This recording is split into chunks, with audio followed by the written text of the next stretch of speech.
Hello friends, we've spent thousands of hours button mashing through 13 prolonged seasons of Fortnite Battle Royale. My name's Jack on TI-84, and I think it is important that today we look at the top 25 Fortnite locations. This is going to be a two-part series because I'm going to go into depth with each location. Remember, this is just my opinion, so don't get too offended at my choices. Last time someone did a video like this, it was August of last year in Season 10. I think there's been something like 51 locations in total now, and about 20 added ones. A few new named locations were added during Season 10, and the map was almost completely replaced in Chapter 2. So my rankings will be based on my frequency of landing, popularity from other people that I've talked to, location on the map and proximity to the middle, and frequent quality of loot. If you disagree with my list, please make sure to comment your recommended revisions below. I'd love to hear your opinion. Throughout the video, I will be hiding 3 pictures of calculators. If you can be the first to give me the timestamps of when you see the calculators in the comment section, then I will give you a 200 V-Buck emote. Without further ado, let's get right into this. It's going to be a long one, so make sure to grab the juiciest granola bar in your pantry to hold you over.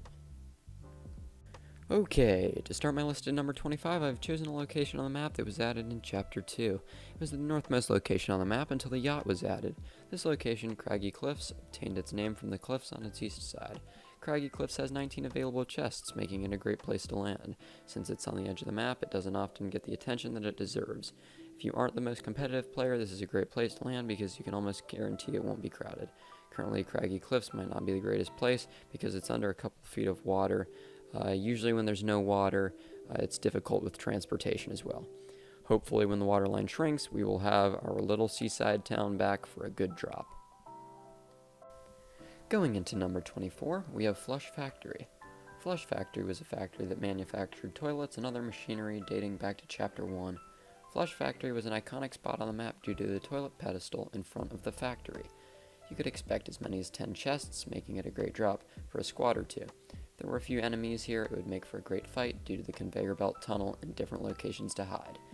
In Season 7, Flush Factory was destroyed by the iceberg and eventually replaced by Happy Hamlet. Here's a little fun fact. A Flush Factory outlet could be seen inside Mega Ball in Season 2, which is a great tactic by Epic to stimulate some nostalgia. I had 2 friends that had this location as their favorite. Tell me what you thought about Flush Factory in the comment section below. Who knows? We could see this location again if Epic brings the old map back. Finding its place at number 23 is Lazy Links. It was added in Chapter 1, Season 5, and the replacement of Anarchy Acres. In Season 8, it was replaced with Lazy Lagoon, a lakeside village with a pirate ship. Lazy Links had a total of 14 chest spawns, and loot could be found at the clubhouse, on the golf courses, at the pool, on the volleyball and tennis courts, and at the nearby house that held a tractor. Lazy Links was a good place for solos and duos, but not the greatest location for squads because there wasn't much loot. The area was prone to drops, with many squads making loot scarce.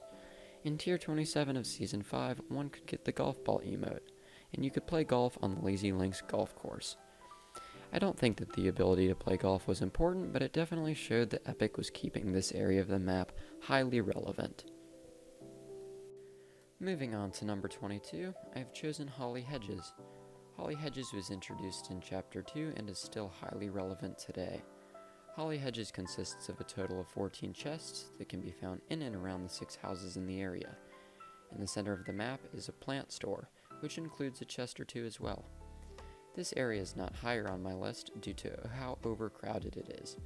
Often, the entire map will hot drop here and there is not enough loot. The houses are in close proximity, unlike developments like Pleasant Park, making fights difficult and very prone to sweaty aura third parties. Transportation also becomes highly difficult because it is on the outskirts of the map. The water in this chapter has eased the transportation, but I know that once it's receded and disappeared, the locations will become miserable again. In Chapter 2, Season 2, I would often rotate to the Henchman House to retrieve the helicopter, which is not present anymore.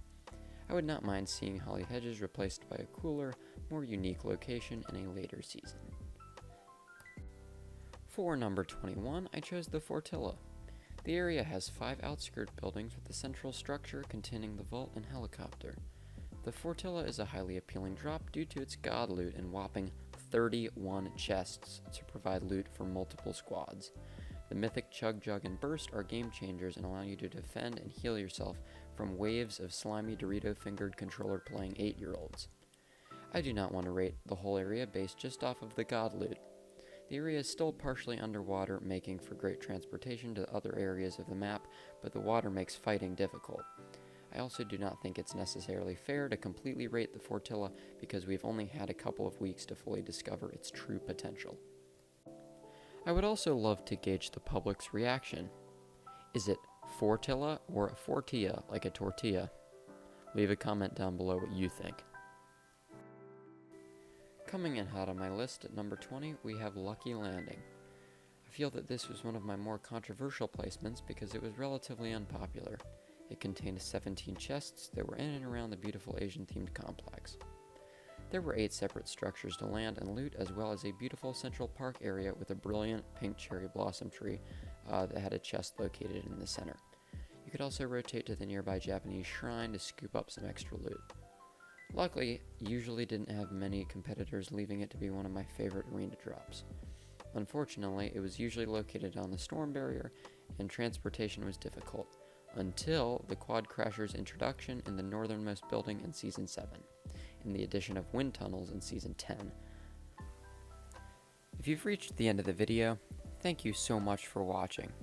Make sure to like and subscribe so you can track the series. I plan to release the next episode, the last 20, or I guess it's 19, next week. Make sure to turn on post notifications because there's going to be another V-Buck reward for finding the calculators next week. If you found the 3 calculators, please comment down below. You never know. If someone gets it wrong in the comment section, you could be the next one up. Have a good one.